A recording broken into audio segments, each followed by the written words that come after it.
Umakyat na sa 30 ang patay sa magnitude 7.6 na lindol sa Japan kahapon. Ang malakas na pagyanig, posible pa raw masundan. Nagbabalik si Maricel Halili. Bagong taon at bagong dagok din ang pasanin ng mga taga-Japan kasunod ng magnitude 7.6 na lindol kahapon.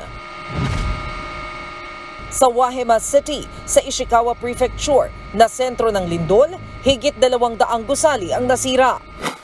Bukod sa mga gumuhong bahay, nagkasunog din. Hanggang ngayon, inaapula pa rin ang sunog na yan. Sa kalapit na Nanaos City naman, bakas din ang naranasang malakas na lindol sa mga gumuhong gusali. Ang kotseng ito, nayupi matapos mabagsakan ng bubong ng bahay. May ilang building namang di nga bumigay pero nagtamo pa rin ng matinding pinsala. Isang Nanaos City sa mga pinakanapuruhan ng malakas na lindol. Matindi rin ang pinsala sa Kanazawa City. Hindi na madaanan ng ilang kalsada matapos gumuho kasama ng ilang bahay. Pahirapan tuloy ang pag-abot at pagbiyahe ng mga rescuer. Bunsod ng laki ng pinsala, nasa 30 na ang patay sa New Year quake na pinakamalakas na pagyanig sa Noto region sa higit 4 na dekada ayon sa US Geological Survey. Daan-daan naman ang sugatan, pinapapaspasan na rin ang paghahanap sa mga nawawala.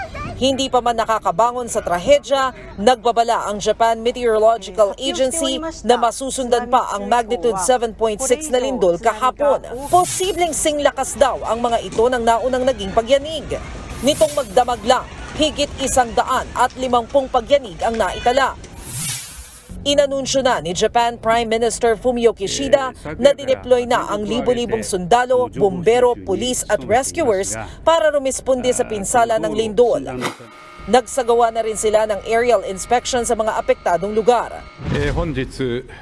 Tiniyak din ni Japanese Chief Cabinet Secretary Yoshimasa Hayashi na di napinsala ang nuclear power plant na apektado ng lindol. Matatandaang noong March 2011, bumigay ang nuclear power plant sa Fukushima dahil sa lindol at tsunami. Itinaas din kasi kahapon ng JMA ang major tsunami warning sa Ishikawa Prefecture. Ngayon na lang ito itinaas matapos ang higit 1 dekada. Para naman sa kaligtasan ng publiko, minamadali na ang paglilikas sa mga residente, lalo na yung mga nasa coastal areas. Kinansela na muna ang mga biyahe sa tren dahil sa banta ng malalakas pang lindol. Nagbabalita mula sa Frontline, Maricel Halili, News 5. Mga kapatid, Julius Babaw po. Huwag maging huli at maging una sa lahat ng balitaan. Para sa tuloy-tuloy na talakayan sa Frontline, mag-follow at mag-subscribe sa social media pages ng News 5.